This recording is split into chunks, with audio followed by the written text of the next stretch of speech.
لا إله إلا الله محمد رسول الله. لا إله إلا الله لا إله إلا الله محمد رسول الله. السلام علیکم ورحمۃ اللہ وبرکاتہ. الحمد للہ رب العالمین والصلاة والسلام علی رسولہ الکریم وعلی آلہ واصحابہ اجمعین. اما بعد اعوذ باللہ من الشیطان الرجیم. بسم اللہ الرحمن الرحیم. وَنَبْلُوكُمْ بِالشَّرِّ وَالْخَيْرِ فِتْنَةً.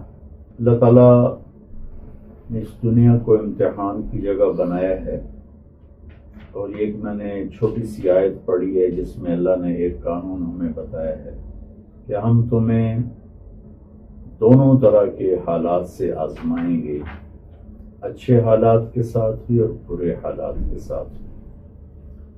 اور اس کے ساتھ ایک اور آیت جوڑ دیں کہ وَلَنَبْلُوَنَّكُمْ بِشَيْءٍ مِّنَ الْخَوْفِ وَالْجُوعِ وَنَقْصٍ مِّنَ الْأَمْوَالِ وَالْأَنفُسِ وَالثَّمَرَاتِ. کہ ہم، چونکہ دنیا آئیڈیل ہوم نہیں ہے، نہ یہ جنت ہے. اسے آئیڈیل ہوم بنانے کی کوشش کی سائنسدانوں نے، لیکن اس کو اور زیادہ مصیبتوں کا گھر بنا دیا. آئیڈیل ہوم جنت ہے، یہ امتحان کی جگہ ہے. تو اللہ تعالیٰ کہہ رہے ہیں کہ ہم ضرور تمہیں آزمائیں گے. خوف بھی آئے گا، مالی تنگی بھی آئے گی، صحت کی خرابی بھی آئے گی، اور کھیتی باڑی میں، تجارت میں، ہر چیز میں، اور آخر پھر موت ہے.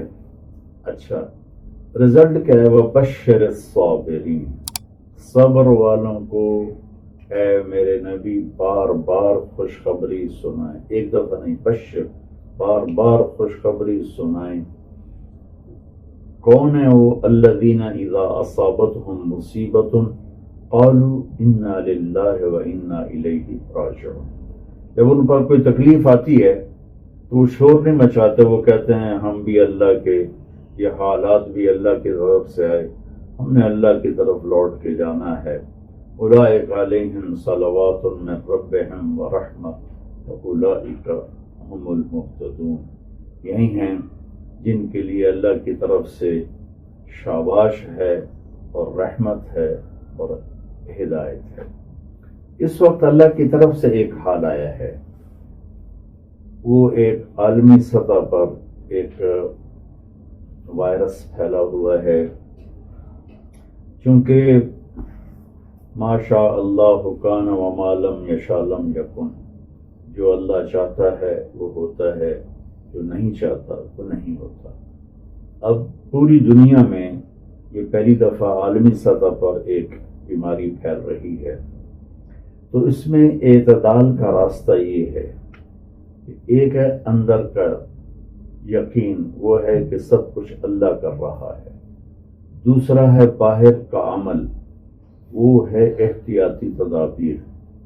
ہمارے نبی کا توکل جتنا تھا اللہ پر کائنات میں اور کسی کا بھی نہیں تھا.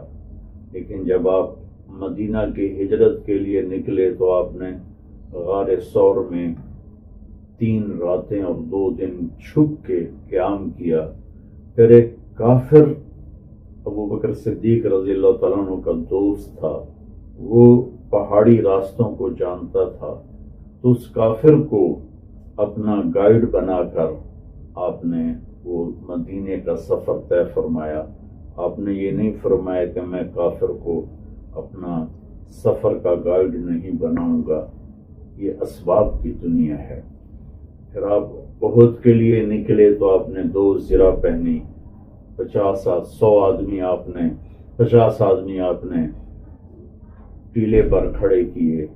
تو اس طرح اگر ہم جب اپنے نبی کی زندگی کو دیکھتے ہیں تو ہمارے نبی نے خود اسباب کی پوری رعایت فرمائی ہے.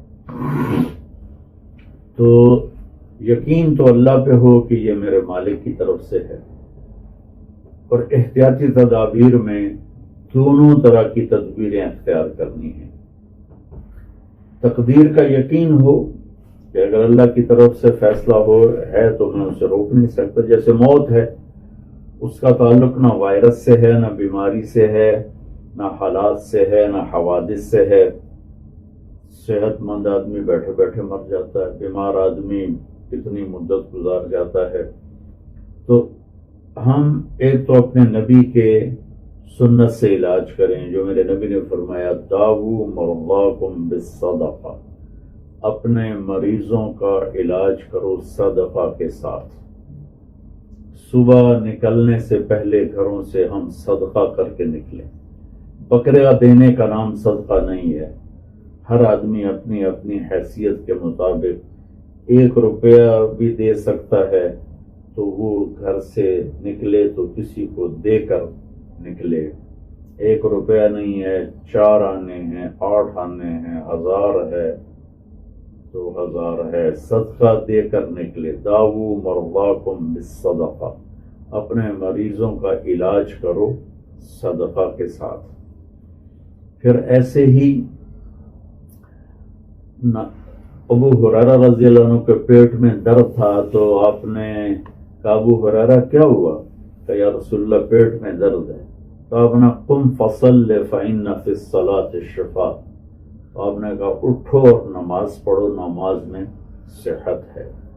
تو اپنے بچاؤ کے لیے 2 نفل پڑھ لیں، 4 پڑھ لیں، 6 پڑھ لیں، 8 پڑھ لیں، 10 پڑھ لیں کہ یا اللہ تیرے سپرد صحت عطا فرما.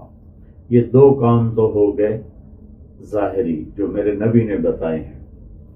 تیسرا ہے اندر کا، وہ ہے سب سے اپنے دل کو صاف کریں.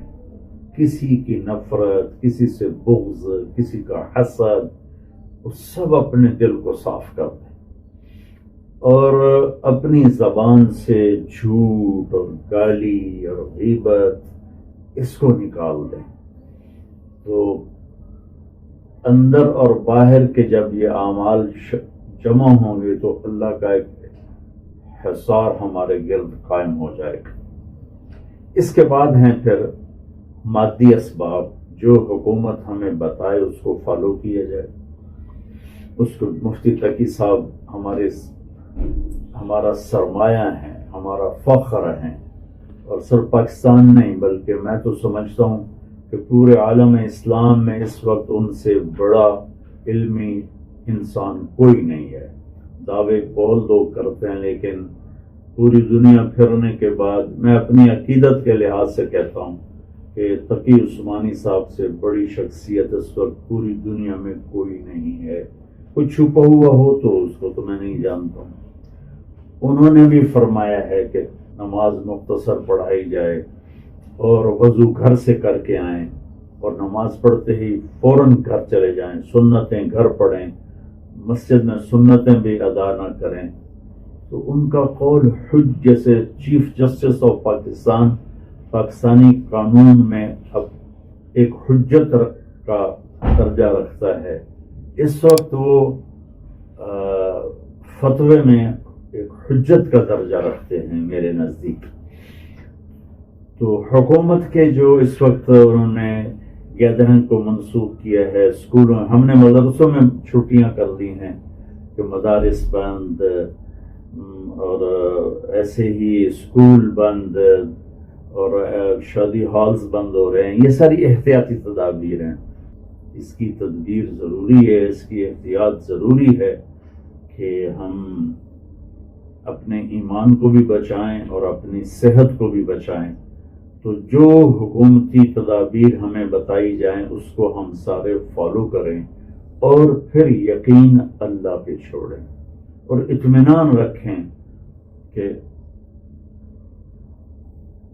کہ میرے نبی کا فرمان ہے ساری دنیا کے انسان جنات مل کر تمہیں نقصان پہنچانا چاہیں تو نہیں پہنچا سکتے جب تک اللہ نہ چاہے، اور ساری دنیا کے انسان جنات مل کر تمہیں نفع پہنچانا چاہیں نہیں پہنچا سکتے جب تک اللہ نہ چاہے. تو اس لیے ہم اطمینان رکھیں. امام شافعی کا فرمان ہے دع الایام تفعل ما تشاء وطب نفسا اذا حکم القضاء. یہ امام شافعی کا قول شعر ہے ہمارے لیے بڑی تسلی ہے کہ چھوڑ دے اپنے آپ کو تقدیر کے حوالے کر دے، اس شہنشاہ کے فیصلوں پہ اپنے آپ کو راضی کر دے۔ السلام علیکم۔